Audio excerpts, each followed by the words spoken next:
This video is on graphing radical functions. The function f of x equals the square root of x is the parent of the square root function.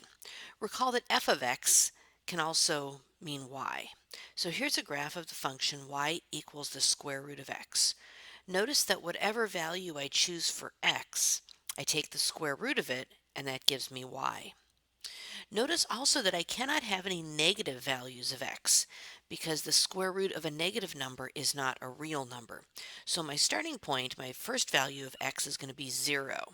So when I take the square root of 0, I get 0. Then I use 1, plug in 1 for x. When I take the square root of 1, I get 1. Now I could choose x equal to 2, but the square root of 2 is an irrational number. It's 1.414 going on forever. So I don't really want to use x equals 2. I'm going to jump up to my next perfect square, which is 4, because when I plug in 4 for x and I take the square root of 4, I get that y equals 2. Then I'm going to jump up to 9 because the square root of 9 is equal to 3, x equals 16, and y equals 4, and so on. My domain for this function is x is greater than or equal to 0. Notice that all of my x values are equal to 0 or larger. And remember I said that x cannot be a negative number. And my range, look at my y values, my range is y is greater than or equal to 0. So this is the basic graph, and this can actually be transformed. It can be shifted up or down and left or right. It can also be made wider or narrower, or it can be flipped over the x-axis. The function f of x equals a times the square root of x minus h plus k, and notice that k is outside of the square root, represents these transformations. The vertex, or the starting point of the graph, is always the ordered pair hk. So whatever h is and whatever k is. H is going to be the x coordinate of your vertex. K is going to be the y coordinate of your vertex. The value of h moves the basic parent graph of f of x equals the square root of x left or right.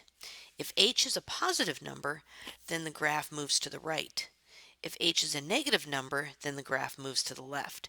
Now this can be tricky because notice in the formula it says x minus h. H is whatever number that is being subtracted from x. So if I have an x minus 2 underneath the square root sign, that's going to move the graph 2 spaces or 2 units to the right.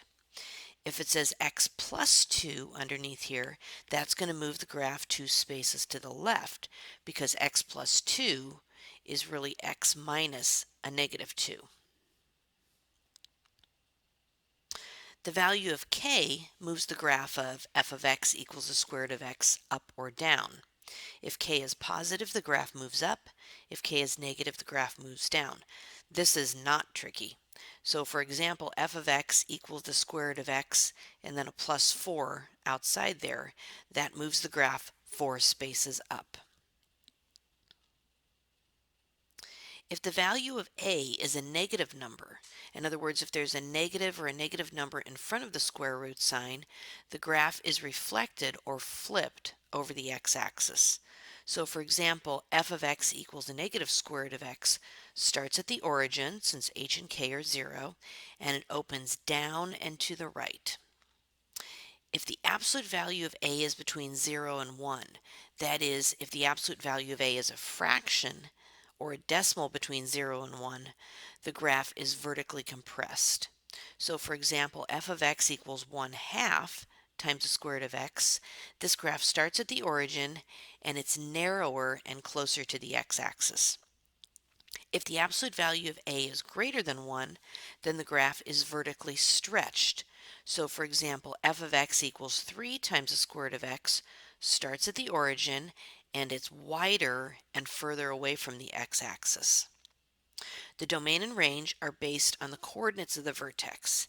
If the graph opens to the right, its domain is x is greater than or equal to whatever the value of h is, h being the x-coordinate of the vertex. Most of the graphs we're going to be doing are going to be opening to the right. If the graph opens up, so basically if it's kind of going upward, the range is y is greater than or equal to the value of k. Remember, k is the y-coordinate of the vertex. If the graph opens down, then the range is y is less than or equal to k. So let's take a look at a couple examples here. We're going to start with our first graph, and that is f of x equals the square root of x plus 2 minus 3. And then we're going to describe how this is a transformation of the parent function, y equals the square root of x, and then we're going to state its domain and range. So the first thing I think I'd like to do is identify what is its vertex. What are the values of h and k? Notice that this is x minus 2. That's the same as x minus a negative 2, so my value of h is actually negative 2, and that's the x of my vertex. My k is going to be whatever is added or subtracted outside the square root, so that's going to be negative 3. So my vertex is going to start right here at the point negative 2, negative 3. From here, I think I'd like to make a table of values. Pick some values for x and y. Okay, so what value, well, I have my first value actually, negative 2, negative 3.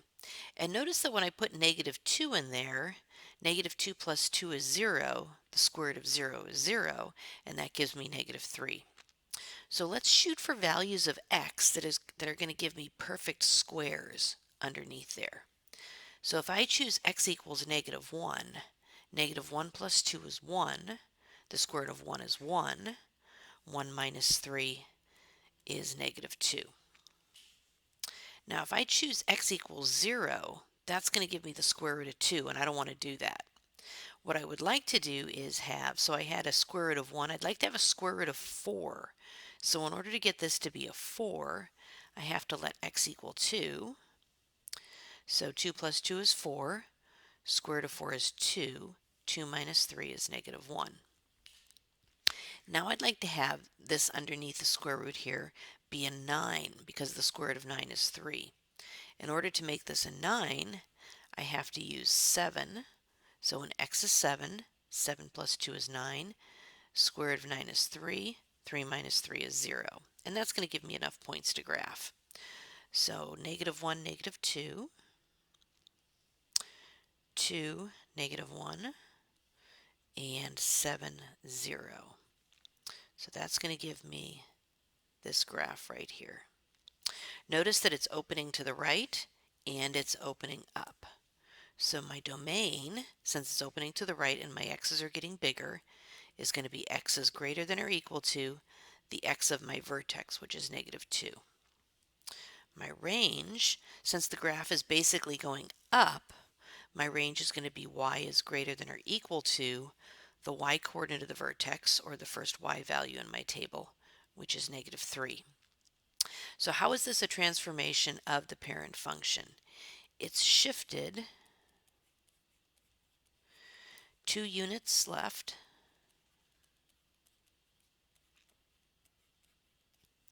and 3 units down. So here's another cool thing. You can take a look at this on your HP Prime calculator.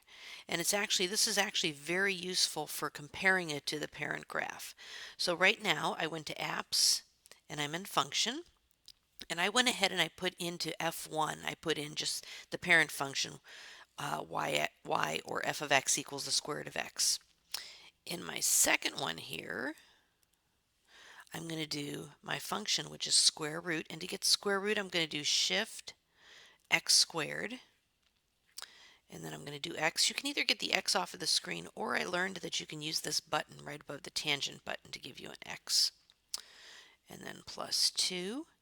And then I'm going to move over outside of the square root. Make sure you do that. And then do my minus 3 and hit OK.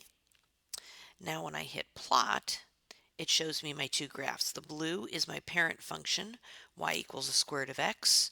The red one is the one that I just graphed by hand, y equals the square root of x plus 2 minus 3. Here's another hint I picked up or figured out. If your screen doesn't look like this and you don't like the way it looks, hit Menu and then go over to Zoom and scroll down to decimal, and that'll give you a window that's 10 by 10 in each direction. Okay, let's go back and do another example.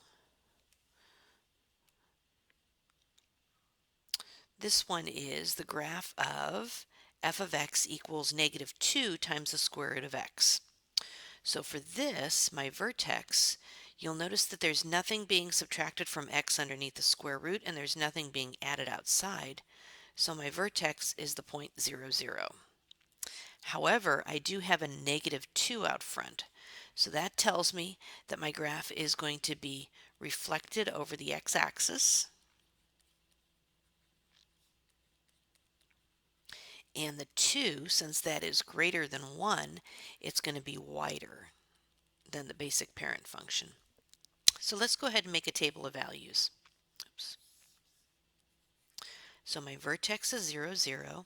And this one's actually kind of nice because there isn't anything added or subtracted to the x underneath. So I can just use perfect squares as my x's of 1, 4, 9. I could do 16, 25, and so on, but that's enough.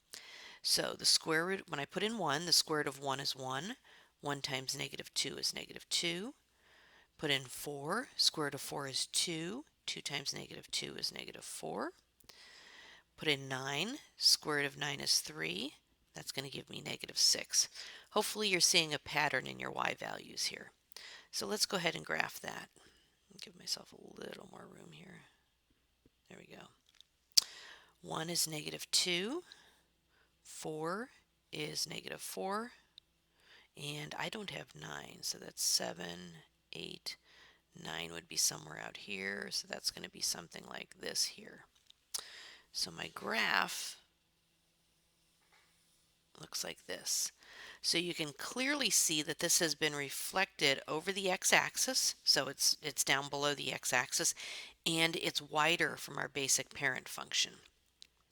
My domain is going to be x's, and since my x's are getting bigger, and I can tell that from looking at the chart, and I can tell that from looking at the graph, x is greater than or equal to the x of my vertex, and my range is my y values, but notice my y values are getting smaller, and it's actually going down as I look at it. So it's going to be y is less than or equal to the y coordinate of my vertex.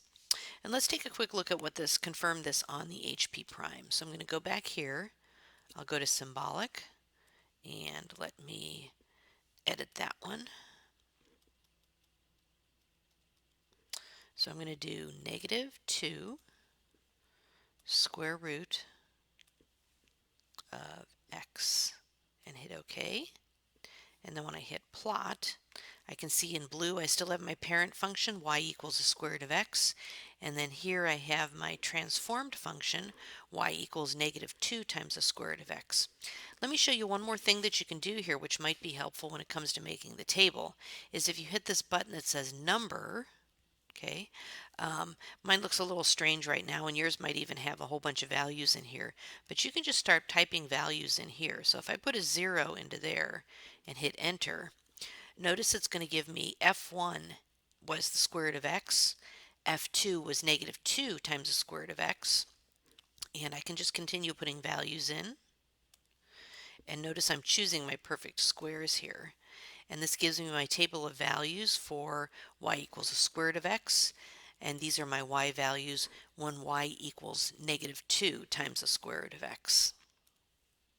So in this video, we took a look at how to graph radical functions, taking a look at the basic parent function, f of x, or y equals the square root of x, and then its transformations, y equals a times the square root of x minus h, plus k. We also took a look at how to do this on the HP Prime calculator, and I'd suggest you do a combination of graphing on paper and graphing with your calculator.